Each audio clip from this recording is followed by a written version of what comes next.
अवस्था से ही भक्ति के समस्त संस्कार। कोई जीवात्मा इस मृत्यु लोक में आती तो हम के ऐसा विचार करते हैं, ऐसा कह भी देते हैं कि इतनी छोटी अवस्था में और इस शरीर में, चाहे वह स्त्री रूप हो चाहे पुरुष रूप हो, इतने समस्त धार्मिक संस्कार और भक्ति कैसे उदित हो सकती। गुरुकुल में भी बहुत छोटे छोटे बच्चे जब वो आते, कई बच्चे ऐसे होते हैं कि उनको शास्त्र केवल एक बार सुनते, गुरुजी के मुख से केवल एक बार उस श्लोक को सुना और वो कंठस्थ हो जाता।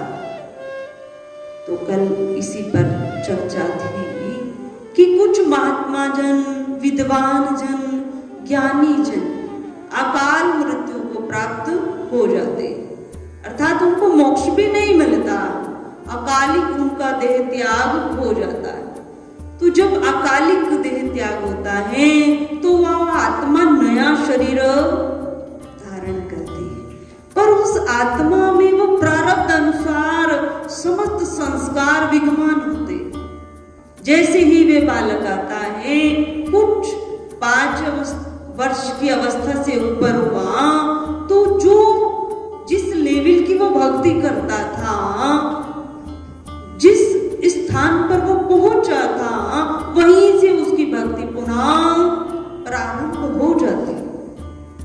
इसीलिए समाज में बहुत विचित्र प्राणी देखने को मिलते हैं कि इतनी छोटी अवस्था में इतने धार्मिक संस्कार, इतने श्लोकों का अध्ययन कैसे संभव हो सकता है।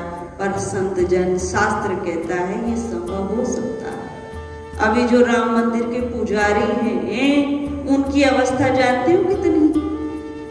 वो मात्र 22-23 वर्ष है। जो राम मंदिर अयोध्या के पुजारी बनेंगे, उनकी अवस्था केवल 22 या 23 वर्ष। नव युवक। अब देखें तो बहुत संतों ने इस पर विचार किया, इतनी छोटी अवस्था का बालक, सारी मंदिर की व्यवस्था उसके अंदर में, मंदिर का मुख्य पुजारी रहे, क्यों? हमने उसके बाह्य शरीर को तो देखा, पर माताओं हमने उसके संस्कारों को नहीं देखा। वो इतना ज्ञानी है, इतना ज्ञानी है, जहां से उसने विद्या पाई, जिन गुरुजनों से उन्होंने विद्या पाई है, वो हाथ जोड़ते, इतना ज्ञानवान वे बच्चा। प्रारब्ध अनुसार संस्कार होते तो वो बहुत जल्दी शरीर में डेवलप हो जाते हैं, भले ही शरीर की अवस्था छोटी।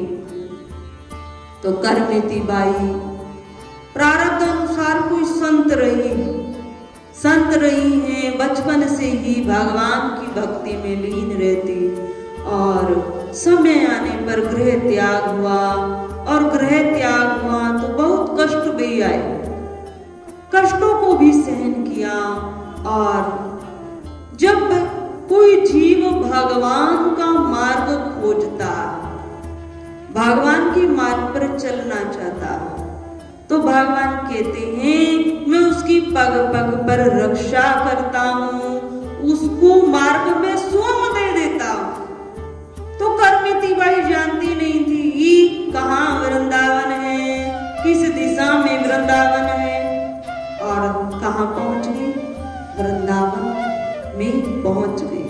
वृंदावन में आई, कृष्ण भगवान की भक्ति में लीन रहती। इधर पिता परशुराम पंडित जी खोज करते पुत्री कहाँ पर चलेगी, कुछ पता तो चले, कुछ ज्ञात तो हो जाए। इतना तो अवश्य मन में भाव था, मेरी पुत्री कहीं गलत स्थान पर नहीं होगी, मेरी पुत्री कृष्ण भक्ति में लीन, और इसी हेतु उसने गृह त्याग किया। बहुत समय पश्चात वृंदावन परशुराम जी का आना रहा, पिता का आना रहा। जैसे ही परशुराम जी को ज्ञात हुआ कि कोई नव युवती भक्ति में लीन रहती है कृष्ण भगवान की, अब तो वृंदावन में जगह जगह इतने आश्रम और उन सबके नाम, पर पहले ये स्थान बहुत पवित्र होते थे और ज्यादा स्थान यहाँ नहीं होते थे, केवल संत जन अपनी कुटिया बनाकर रहते थे। संतों की कुटिया होती थी हरिद्वार में, ऋषिकेश में। आज तो बड़ी बड़ी बिल्डिंग बनी। वैष्णो देवी जाते वहां ऊपर देखो, पैदल चलने में कितना कष्ट होता है। मानव चला तो जाता है और आ भी जाता, परंतु हम उनकी मेहनत को देखें। वैष्णो देवी धाम पर बड़ी बड़ी बिल्डिंग बनी और पहाड़ पर ऐसे बनी। अब कैसे वहां वो सारा मटेरियल पहुंचाते, कैसे जाता है? और समस्त, ठीक है अर्थ ज्यादा लगता है कक्षों में रहने में, समस्त सुविधाएं, समस्त प्रकार की सुविधा, एसी लगी है, हर चीज की जो एक मानव को चाहिए होती है वो सब सुविधा। तो कहने का भाव, पहले तीर्थों पर केवल संत जन सामान्य कुटिया बनाकर निवास करते थे और वहां पवित्रता भी होती थी, और वही व्यक्ति तीर्थों पर जाते थे जो विशेष धार्मिक है। आज तो पिकनिक मनाने जा रहे हैं, और सबसे अच्छी बात तो यह भी है, अगर बाह्य दृष्टि से देखें, एक दूसरी दृष्टि लेकर देखें, आज मनाली में जितने होटल है ना सब खाली पड़े हैं। आज अन्य जो तीर्थ वहां जाते हैं, ताजमहल देखने जाते हैं, वो सब खाली है, बहुत कम संख्या में लोग वहां जा रहे हैं। पहले यहाँ पर इतनी भीड़ रहती थी कि व्यक्ति पिकनिक मनाने कहाँ जाता था? मनाली, ताजमहल, इस प्रकार के स्थानों पर जाता था। पर आज मानव कहाँ जा रहा है? आज तो अयोध्या जा रहा है, सत्य कह रहे हैं। अब तो सबसे पहले अयोध्या के दर्शन हो जाए। पर सामान्य भी मानव कहाँ जा रहा है? सबसे ज्यादा वैष्णो धाम जा रहा है। कहाँ जा रहा है? वैष्णो धाम। वहां पर 4 दिन नहीं 5 दिन नहीं व्यतीत करता। मतलब घूमना भी यदि पिकनिक में मनाना है तो धार्मिक स्थान पर जा रहा है। दूसरा वृंदावन जा रहा है, वाराणसी जा रहा है। तीसरा यहाँ उज्जैन भी जा रहा है। उज्जैन पहले इतना बहुत कम ही जा पाते थे, आज इतनी भीड़ उज्जैन में है कि सामान्य यदि व्यक्ति को दर्शन करने जाए तो लाइन में यदि वे लगे तो 6-7 घंटे आराम से उसको दर्शन मिले, और बहुत दूर से दर्शन होते हैं। हम सोचे शिवलिंग पर हम जल चढ़ाया है तो ये तो संभव ही नहीं। और गर्भगृह में किसी का प्रवेश नहीं। पहले संत जनों को आके दे देते थे, यदि कोई संत पवित्र वस्त्र धारण कर अंदर प्रवेश पा जाता था, धोती कुर्ता धारण कर। पर आज प्रवेश नहीं। किसी को टाइम की कमी है तो कुछ वहां पर वीआईपी टिकट है, गवर्नमेंट ने निकाला, उसको लेकर कुछ जल्दी उसको दर्शन करा देते एक पीछे के रास्ते से। तो कहने का भाव क्या है कि इतनी तो श्रद्धा आज हिंदू में जगी है कि वो यदि घूमने पिकनिक मनाने भी जाता है तो वैष्णो धाम जाता है, हरिद्वार जाता है, वाराणसी जाता है, वृंदावन जाता है, उज्जैन जाता है। वो इन स्थानों पर नहीं जाता जो पहले का मानव पिकनिक मनाता था। इतनी धार्मिकता आई। ये धार्मिकता किसके कारण आई? हम सब बहुत मोबाइलों की, यूट्यूब की बुराई करते हैं, कुछ अच्छाई भी देखे।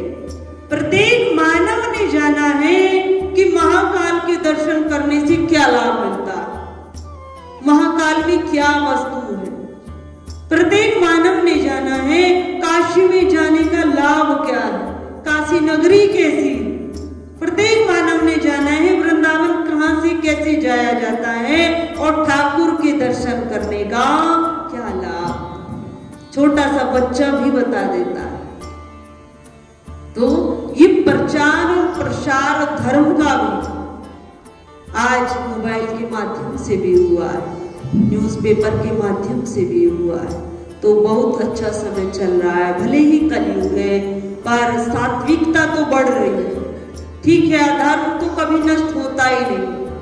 देवता हैं तो दैत्य भी विराजमान है।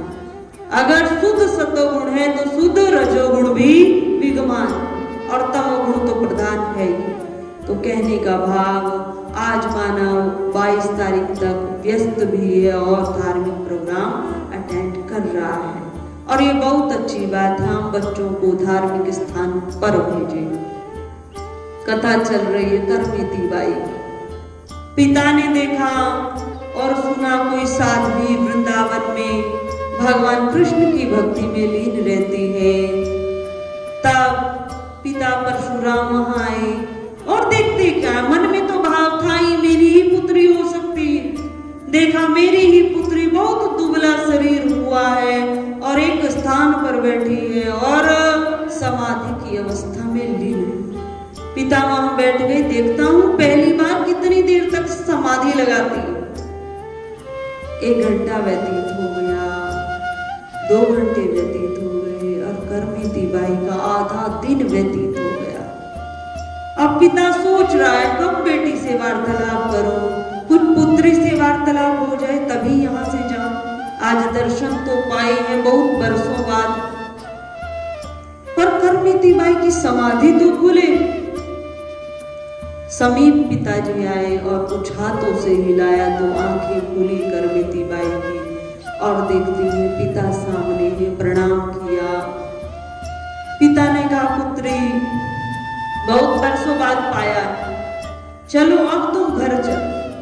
ठीक है, तुम्हें इसी मार्ग पर रहना है तो राजस्थान में ही रहना और वहीं पर तुम्हारी हम एक कुटिया बनाएंगे। अब करमिती बाई ने कहा पिताजी गृह त्याग तो जिस दिन जन्म हुआ था और भगवान कृष्ण की भक्ति को पाया था, पिताजी गृह त्याग तो उसी दिन हो गया था। और अब आपकी करमिती बाई तो ये सांसारिक नाम से कब की मृत्यु को प्राप्त हो गई। अब ये जो यहाँ शरीर बैठा है ये भगवान कृष्ण का होकर बैठा है, भगवान कृष्ण का ये शरीर है और भगवान कृष्ण की आज्ञा के बिना ये यहाँ से कहीं नहीं जा सकता है। मुझे यहाँ मेरे परमात्मा कृष्ण ही लाए। जब इतने सुंदर भाव को सुना तो पिता की आंखों में आंसू आए और रोने लगे। पुत्री में धन्य हो गया, धन्य हो गया। जाकर राजा को बताया तो राजस्थान पर वे राजा स्वयं करमिती बाई के पास आया और गुरु दीक्षा ग्रहण की। मेरे ही राज्य की एक पुत्री जो वृंदावन में आकर शादिका बन गई, मेरे उस राज्य की मैं कितनी प्रशंसा करूं कि उस भूमि से ये जन्म लेकर यहाँ आई। तो करमिती बाई का प्रसंग हम सबको क्या प्रेरणा दे रहा है कि जीवन में बहुत कष्ट आते हैं। करमिती बाई यदि ऊंट के उदर में 3 दिन तक सहारा न लेती तो क्या वे भगवान कृष्ण को जीवित रूप से प्राप्त कर सकती थी? नहीं कर सकती थी। परम पूज्य श्री साध्वी ब्रह्म ज्योति सरस्वती जी के प्रवचन प्राप्त करने हेतु दिव्य वाणी चैनल को सब्सक्राइब करें, वीडियो को शेयर करें और अपने परिजनों पर अवश्य भेजें।